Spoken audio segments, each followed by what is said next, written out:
i7 ગુજરાતનો અવાજ। નમસ્કાર દર્શક મિત્રો, i7 ન્યૂઝ ગુજરાતીની સાથે હું છું આપની સાથે પાયલ બામભણિયા। તો જોઈએ આજના મહત્વના સમાચાર। ગાંધીનગર ખાતે પંડિત દીનદયાળ ઉપાધ્યાય પ્રશિક્ષણ અભિયાન અંતર્ગત આયોજિત પ્રદેશ ભાજપની બેઠકમાં દાહોદ જિલ્લા ભાજપની ટીમ ઉપસ્થિત રહી માર્ગદર્શન મેળવ્યું। મળતી માહિતી મુજબ આ બેઠકમાં રાષ્ટ્રીય સહસંગઠન મહામંત્રી શ્રી શિવપ્રકાશજી, પ્રદેશ અધ્યક્ષ શ્રી જગદીશભાઈ, પ્રદેશ સંગઠન મહામંત્રી શ્રી રત્નાકરજી તેમજ પ્રદેશના વરિષ્ઠ પદાધિકારીઓ સાથે સંગઠનાત્મક વિષયો પર ગહન ચર્ચા કરવામાં આવી।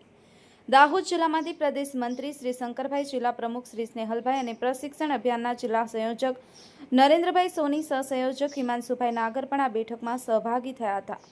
આ સંગઠન શક્તિ અને રાષ્ટ્ર સેવાના સંકલ્પ સાથે આગળ વધી અને પંડિત દીનદયાળ ઉપાધ્યાય અંગે વિસ્તૃત જાણકારી આપવામાં આવી હતી અને તમામ હાજર રહેલાઓને વિશેષ તાલીમ આપવામાં આવી હતી।